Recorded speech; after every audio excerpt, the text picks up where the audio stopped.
उत्तर Dinajpur small tea growers welfare association ने अपनी वार्षिक आम सभा का आयोजन किया। रविवार Uttar Dinajpur small tea growers welfare association की 16वीं वार्षिक आम सभा इस्लामपुर के तिनपुल इलाके की एक भवन में आयोजित किया गया था। इस सभा का शुभारंभ मंत्री गुलाम रब्बानी समेत उपस्थित अन्य गणमान्य अतिथियों ने दीप प्रज्वलित करके किया गया। इस सभा में संगठन की विभिन्न समस्याओं पर विस्तार से चर्चा हुई है। अखिल भारतीय लघु चाय उत्पादक कल्याण संघ के अध्यक्ष विजय गोपाल चक्रवर्ती कहा कि हमें चाय की गुणवत्ता सुधारने के लिए प्रतिबद्ध होना चाहिए। इस अवसर पर ग्वालपोखर के विधायक सह राज्य सरकार के मंत्री गुलाम रब्बानी, प्रखंड तृणमूल कांग्रेस अध्यक्ष जाकिर हुसैन सहित अन्य गणमान्य व्यक्ति उपस्थित थे। আমি যদি ল অফ দ্য ল্যান্ড মানি, আমার দেশের আইন মানি, তাহলে বিবিসি এখানে কিন্তু কোনো কাজের না। আমাকে মানতে হবে হচ্ছে এফএসএসআই 34টা ক্রিমিনাল। সত্যি কি সত্যি না? একদম সত্যি কথা কি স্যার? বিবিসি ডিমান্ড তৈরি করেছে। আজকে যে একটা সমস্যা তৈরি হচ্ছে, আজকে গভর্নমেন্ট, আমি পশ্চিমবঙ্গ সরকারকে অসংখ্য ধন্যবাদ দেব। আমাদের মাননীয় মুখ্যমন্ত্রী আমাদের ক্ষুদ্র চাষিদের পাশে এসছেন। উনি এখন জানছেন যে কোথায় সমস্যাটা হচ্ছে।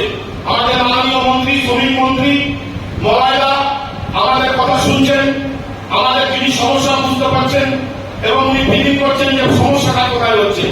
নেপালের চা বিনা এফএসএসআইতে এফএসএসআই পরীক্ষা ছাড়া র্যান্ডম ঢুকছে এখানে সমুদ্রের জলের মতো। কেন ঢুকবে? কেন্দ্রীয় মন্ত্রীকে বলা হলো পীযূষ গোয়েলকে, বলছেন একটা জিওপলিটিক্যাল সমস্যা। নেপাল আমার খুব ভালো বন্ধু, ওর উপরে আমি কিছু ইম্পোজ করতে পারবো না। পাশাপাশি বাংলাদেশ দেখেন, বাংলাদেশ আমাদের চাগালে বাংলাদেশ আমাদের উপরে 95% ইম্পোর্ট বৃদ্ধি বসায়। এখন সমস্যা এরকম উত্তরবঙ্গের চা শিল্পের, নেপালের চা, সিটিসি চা, নেপালের দার্জিলিং চা, ওই থেকে আসাম থেকে ইনপ্রোসেস চা, ভুসি চা মিলে যা বর্তমান অবস্থা, আমাদের হিসাবে 42 কোটিতে চা উৎপাদন হচ্ছে, তার মধ্যে তো মনে হয় 10 থেকে 15% এইসব 2 নম্বরই চাই ঢুকে যাচ্ছে। তারপরে কি হচ্ছে? সবচেয়ে বেশি ক্ষতিগ্রস্ত হচ্ছে আমরা চা চাষি। সেজন্য আমরা বলছি, কিবোর্ডকে অনুরোধ করেছি, আগামী 9 তারিখে টি রিসার্চ অ্যাসোসিয়েশন কলকাতায় রাজ্য সরকারের দপ্তরের আপনাদের বড় বড় অফিসাররা আসবেন, সবাই মিলে বসে একটা জায়গায় আসা হবে যে যাতে পিপিসির বাইরেও, এবং আজকের দিনে সত্যি কথা বলতে কি গ্রিন ফ্লাই যে লিস্টে ওষুধ আছে একটাও বলবে না গ্রিন ফ্লাই বলে, কেউ বলবে না ফিব্রোনিয়া বলে না গ্রিন ফ্লাই। আমি বলি ফিব্রোনিয়া মানতে পারতো, কিন্তু ফিব্রোনিয়া কিন্তু কোথাও বলা নাই যে ব্যান্ড কেমিক্যাল। একটা জিনিস কিন্তু বলা হচ্ছে যে ব্যান্ড কেমিক্যাল হচ্ছে এফএসএসআই 14টা, তার মধ্যে ফিব্রোনিয়ার নাম নাই, অ্যাসিটামিনের নাম নাই, ইমিডাক্লোপিড নাই। বলা হচ্ছে এমআরআই লেভেল না হবে, টেস্টিং করা হবে বলা হয়েছে, কিন্তু বলা হয়নি কিন্তু ব্যান্ড কেমিক্যাল। কিবোর্ড আমাদের হেল্প করছে, আশা করছি জুন মাসে ইমিডাক্লোপিড, অ্যাসিটামিন পিপিসি লিস্টে ঢুকবে। এবং গত সপ্তাহে করে একটা সোলোমান করে একটা ভালো কেমিক্যাল এসছে, সেটা আপনারা ইউজ করতে পারবেন।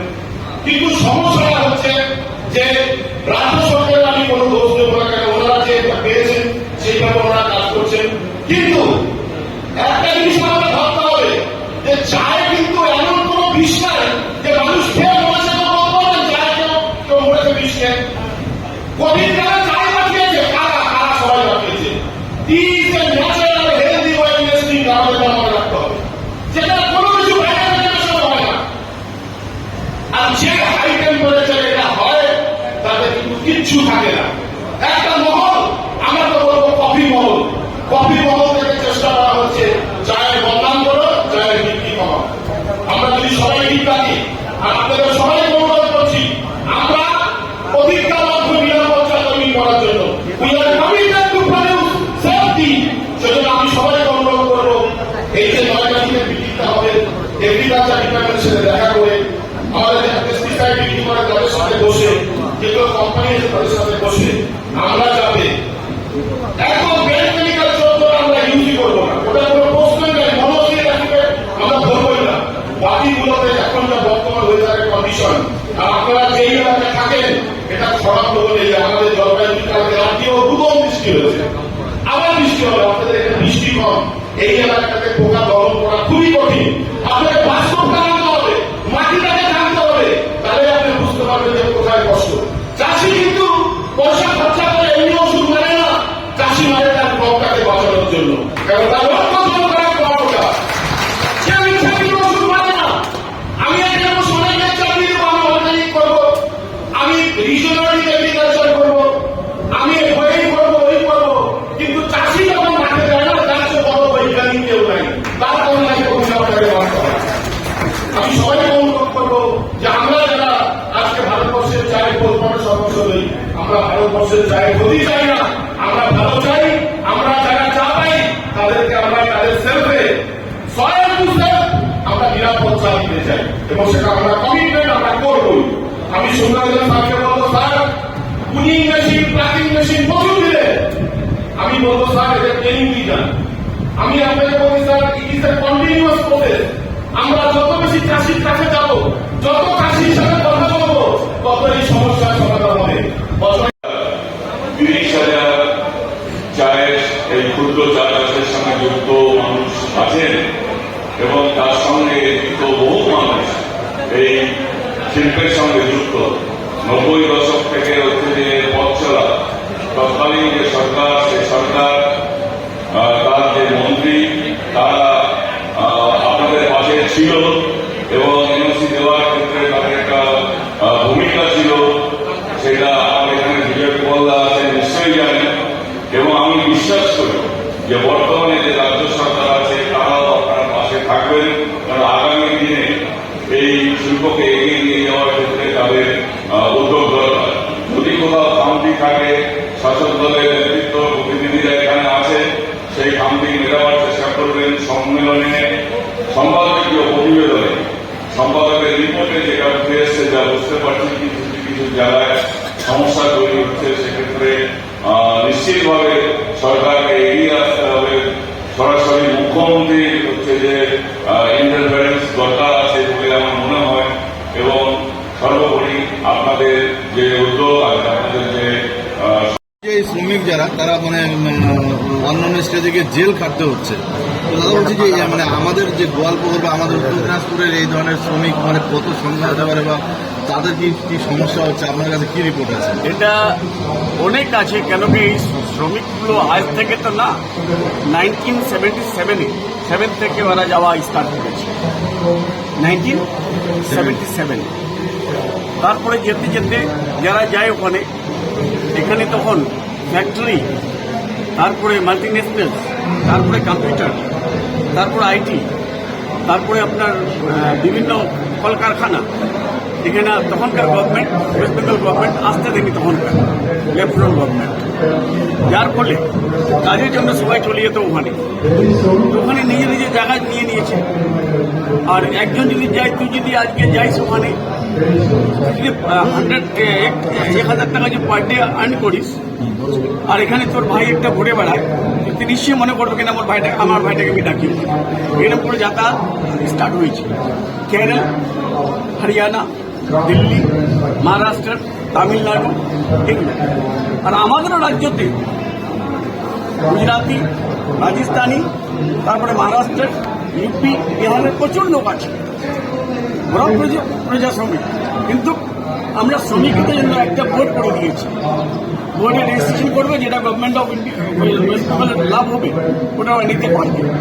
অনেক অশিক্ষিত আছে যারা করতে পারেনি। কিন্তু আমাদের স্টেটে কোন শ্রমিককে আমরা এটা বলি না যে তুমি কোথায় কাজ, তুমি কোন কাস্টের, তুমি কোন রিলিজন মানো, আমরা কখনো বলি না। কোনো আমার পুলিশ অফিসার বলে না, কোনো আমাদের অফিসার বলে। কিন্তু বিভিন্ন রাজ্যতে আমি দেখলাম, যেরকম রাজস্থানে, গুজরাটে, সেদিন গুজরাটের কিছু লোককে 800 লোককে পাঠাই দিল কোথায়, আন্দামান নিকোবর। 49 জন ছিল আমার গোয়ালপুরে, সবকটাকে ছাড়া হলো। যখন আমি ফোন করলাম ডিআইজির সঙ্গে, তারপরে আমাদের ডিজিপি, আমি দিদিকে বললাম, দিদি ডিজিপিকে অর্ডার করলো, ডিজিপির সঙ্গে কথা হলো, তারপরে ছাড়া হলো। সেদিন আপনাদের ইসলামপুর বিধানসভার কয়েকজন লোক আটকে দিল দিল্লিতে। আমি ডাইরেক্ট রাজীব কুমারকে আমাদের ডিজিপিকে ফোন করলাম, মোহনকার অথরিটিকে ফোন করলাম, তারপরে ছাড় পেয়েছি। কি কারণ যে এইভাবে হয়রানি করা হচ্ছে? কেন এটা করা শুধু হচ্ছে? বাংলা বললেই বাংলাকে টার্গেট করে যারা ওই এক জায়গায় বাংলা বেঙ্গলি আছে আর বিহারের আছে, বিহারিটাকে ছেড়ে দিচ্ছে বিহারেরটাকে, আর বেঙ্গলেরটাকে ধরে রেখে দিচ্ছে। যারা বাংলা বলছে তাদেরকে আটক করছে, তাদেরকে অ্যাটাক করছে। কিন্তু এর কারণটা কি হতে পারে? এর কারণটা তো আমরা বুঝতে পারছি না। এটা কি পহেলগাঁও যে হত্যাকাণ্ড ঘটেছে তারপরে এই ঘটনা? पहलगांव যদি হত্যাকাণ্ড হয়ে থাকে, আমরা তো पहलगांव জন্য বলছি यू अटैक पाकिस्तान, पाकिस्तान को खत्म कर दो। पाकिस्तान को खत्म नहीं करके हमारे बंगाल का अब जो है श्रमिक लोगों को, प्रजा श्रमिक को विकास करेंगे, विकास को তোমরা এটা বিভিন্ন জায়গায় কিন্তু দেখা গেছে সীমান্ত এলাকায় কিছু বাংলাদেশিও গ্রেপ্তার হচ্ছে কিন্তু। কোথায় বলো, না, কিছুদিন আগে রসাখোয়াতে হলো, কোথায় এটা সম্ভব? এই বড় থেকে রসাখোয়াতে। দেখো এটা কার দোষ? এটা তো অমিত শাহকে রিয়াক্ট করা উচিত। অমিত শাহকে রিয়াক্ট করা উচিত। পহেলগাঁও হলো, পুলওয়ামা হলো, এখনো রিয়াক্ট করেননি। তারপরে বর্ডার থেকে কি করে বিএসএফ ছাড়ছে লোকগুলোকে? পুলিশ কি পারে? পুলিশ আইডেন্টিফাই করে দিতে পারে, কিন্তু বর্ডার যদি টাইট না হয় তাহলে কি করে বাংলাদেশকে আটকাবে? মানে কেন্দ্র বা অন্যান্য রাজ্য কি বাংলাদেশি আর বাঙালি মানে ওয়েস্ট বেঙ্গলের লোককে কি ভুলিয়ে ফেলছে না, এরকম কি ব্যাপার? বাংলার যেটা ভাষা, যেটা বাংলাদেশের ভাষা, বাংলার যেটা কালচার, সেটা বাংলাদেশের culture, same culture, same language, same facial স্ট্রাকচারের জন্য বাঙালিরা হ্যারাস হচ্ছে। এটা ঠিক না। একটা বিষয় জিজ্ঞেস করতে চাই, মূল জাতির লোক তারা সোশ্যাল মিডিয়াতে এই ধরনের কিছু ভিডিও দিচ্ছে যেটা মানুষকে বিচলিত করতে পারে, সাম্প্রদায়িক সম্প্রীতিকে ক্ষুণ্ণ করতে পারে, করছে। আপনারা তো সরকারে রয়েছেন, পুলিশের পক্ষ থেকে এদের বিরুদ্ধে মনে করেন যে এগুলো কি যে পুলিশের পক্ষ থেকে সাইবার ক্রাইমকে তারা এই প্রতিরোধ করতে দেখেন। আমি তো দেখলাম সোশ্যাল মিডিয়াতে ইউপি থেকে, বিহার থেকে, রাজস্থান, গুজরাট, মধ্যপ্রদেশ, এগুলো জায়গা থেকে যেভাবে সোশ্যাল মিডিয়াতে বক্তব্য শুনছি আমরা হ্যারান হয়ে যাচ্ছি। এখানে ধরতে পারে না, সিবিআই ধরতে পারে না, তারপরে কেন্দ্র বাহিনী, কেন্দ্র এজেন্সিগুলো ধরতে পারে না। আমাদের পশ্চিমবাংলা হলো আমরা ধরি, এখানে কেন্দ্র আজকে চা বাগিচা